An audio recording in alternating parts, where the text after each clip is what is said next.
महत्वाची बातमी, सुशांत सिंह राजपूत प्रकरणामध्ये सीबीआयचा क्लोजर रिपोर्ट आलाय। महत्वाची बातमी आपण पाहताय। रिया चक्रवर्तीला क्लीन चिट देण्यात आलेली आहे। महत्वाची आणि मोठी बातमी आताच्या घडीची आपण पाहताय। कुठलाही पुरावा न सापडल्यानं सीबीआयनं तपास बंद केलेला आहे। 4 वर्ष 4 महिन्यांनी हा क्लोजर रिपोर्ट जो आहे तो सादर झालेला आहे। महत्वाची आणि मोठी बातमी, सुशांत सिंह राजपूत प्रकरणामध्ये सीबीआयचा क्लोजर रिपोर्ट, रिया चक्रवर्तीला क्लीन चिट याच्यामध्ये देण्यात आलेली आहे। कुठलाही पुरावा न सापडल्यानं सीबीआयनं हा तपास जो आहे तो बंद केलेला आहे। अभिनेता सुशांत सिंह राजपूतची आत्महत्याच असल्याचं या क्लोजर रिपोर्टमधून सांगण्यात आलेलं आहे।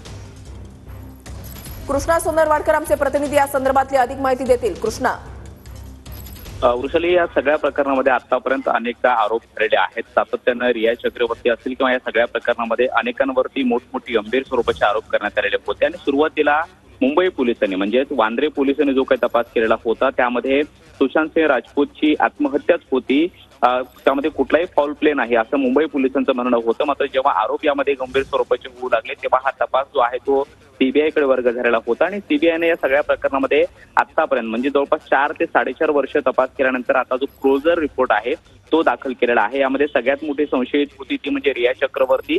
तिला सुद्धा क्लीन चिट जी आहे ती या सीबीआयच्या क्लोजर रिपोर्ट मधून देण्यात आलेली आहे आणि सुशांत सिंह राजपूतची आत्महत्याच होती हे आपल्या सीबीआयनं आपल्या अहवालामध्ये क्लोजर रिपोर्टमध्ये म्हटलेलं आहे। त्यामुळे सातत्यानं जे काही गंभीर स्वरूपाचे आरोप या सगळ्या प्रकरणामध्ये केले जात होते ते आता सीबीआयच्या क्लोजर रिपोर्टमधून त्या सगळ्या आरोपांना पूर्णविराम मिळालेला आहे असं म्हणायला हरकत नाही। कारण सुशांत सिंह राजपूतची कुणी हत्या केलेली आहे का असा एक मोठा सवाल जो आहे तो सातत्यानं राजकीय आरोप या सगळ्या प्रकरणामध्ये होत होते आणि ते मागच्या 3 ते 4 वर्षापासून सातत्यानं जगळले जात होते। मात्र सीबीआयकडे हा सगळा तपास मागच्या 3-1 वर्षांपासून होता आणि सीबीआयनं आतापर्यंत जो काही तपास केलेला आहे त्या सगळ्या तपासामध्ये कुठल्याही पद्धतीचा हत्येच्या अनुषंगानं पुरावा जो आहे तो आढळला नसल्यामुळे आता क्लोजर रिपोर्ट जो आहे तो कोर्टामध्ये दाखल केलेला आहे। या क्लोजर रिपोर्टमध्ये सगळे जे काही संशयित होते त्या सगळ्यांना क्लीन चिट जी आहे ती सुद्धा सीबीआयनं दिलेली आहे। त्यामुळे एकीकडे दिशा सालियांचं प्रकरण, जी सुशांत सिंह राजपूतची एक मॅनेजर होती, तिची हत्या की आत्महत्या अशा पद्धतीचे सातत्यानं आरोप जे आहेत ते आता पुन्हा एकदा नव्यानं चघळले जात आहेत आणि अशातच आता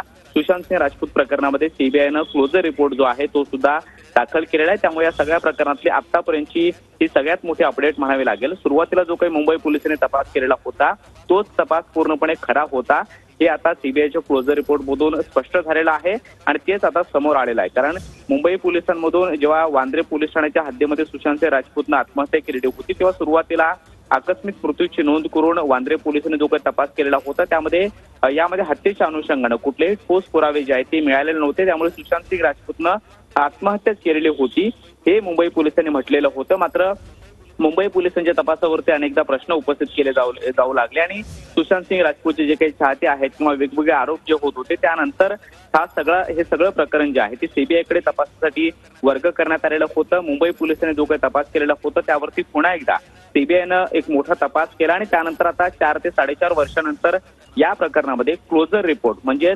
कुठलेही पुरावे न आढळल्यामुळं तपास जो आहे तो बंद करण्याची अधिकृत घोषणा एक प्रकारे म्हणावी लागेल ही सीबीआयनं तो कोर्टामध्ये क्लोजर रिपोर्टच्या माध्यमातून दाखल केलेली आहे। त्यामुळे आता हा सगळा तपास जो आहे किंवा या सगळ्या प्रकरणामध्ये जे काही आरोप होत होते त्या सगळ्या आरोपांना पूर्णविराम मिळालेला आहे असं म्हणायला हरकत नाही। मात्र एकीकडे सुशांत सिंह राजपूतचं प्रकरण हे बंद होत असताना दुसरीकडे मात्र सुशांत सिंह राजपूतची एक्स मॅनेजर राहिलेल्या दिशा सालियांची आत्महत्या की हत्या हा एक मोठा प्रश्न महाराष्ट्रामध्ये उपस्थित केला जातोय आणि त्यानंतर सुद्धा आता त्यामध्ये सुद्धा वरिष्ठ लेवलला तपास व्हावा यासाठी दिशा सालियांचे वडील सतीश सालियान हे मुंबई हायकोर्टामध्ये गेलेले आहेत।